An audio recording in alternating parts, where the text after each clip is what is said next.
প্রিয় দেশবাসী, ভাই ও বোনেরা, আসসালামু আলাইকুম।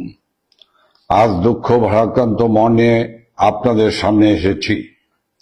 বাংলাদেশের সার্বিক পরিস্থিতি আমাদের সকলকে ব্যথিত করে চলেছে। চারপাশের বাতাস ভারী হয়ে উঠেছে। শ্বাসরুদ্ধকর পরিস্থিতিতে দেশের জনগণ হাঁসফাঁস করছে।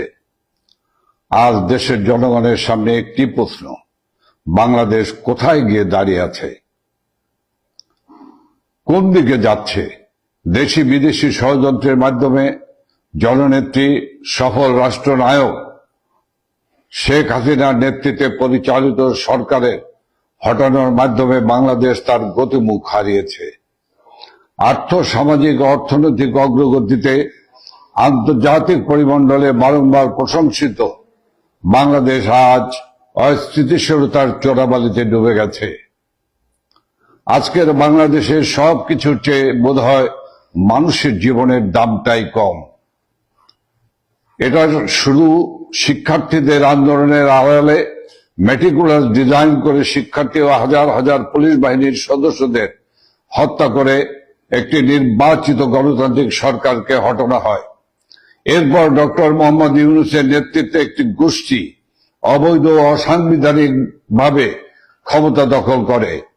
এই অবৈধ দখলদার গোষ্ঠীর প্রত্যক্ষ মদদে একটি খনি গোষ্ঠী লুটেরা নির্বিচারে আওয়ামী লীগের নেতা কর্মীদের উপর হামলা চালায়। তাদের বাড়িঘর, ব্যবসা প্রতিষ্ঠানে হামলা, ভাঙচুর, লুটপাট ও অগ্নিসংযোগ চালায়। হাজার হাজার আওয়ামী লীগের নেতা কর্মীদের হত্যা করা হয়। পাশাপাশি রাষ্ট্রযন্ত্রকে ব্যবহার করে বাংলাদেশ আওয়ামী লীগ সহ মুক্তিযুদ্ধের পক্ষ শক্তির প্রগতিশীল মানুষদের উপর অবর্ণনীয় দমন পীড়ন, নিপীড়ন, নির্যাতন চালিয়ে যাচ্ছে। বঙ্গবন্ধু কন্যা জননেত্রী শেখ হাসিনা ও আওয়ামী লীগের নেতাকর্মী এবং কেন্দ্রীয় 14 দল সহ প্রগতিশীল চিন্তা চেতনার ব্যক্তিদের বিরুদ্ধে মিথ্যা, বানোয়াট, ভিত্তিহীন ও মন গড়া রাজনৈতিক হয়রানিমূলক হত্যা মামলা দেওয়া হয়েছে। সেই সব মৃতদের অনেকেই জীবিত আছে। টাকার প্রলোভন দেখে মামলার বাদী বানানোর পরিকল্পিত কৌশলের গোমরও ফাঁস হয়েছে।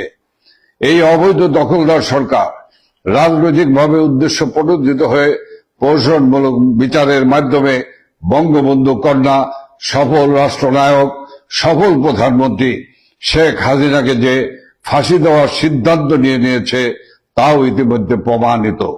বাদ বিচারহীনভাবে চলছে গণগ্রেপ্তার। মব সন্ত্রাসের মতো অভিনব এক ত্রাসের উপাদানের সাক্ষী হয়েছে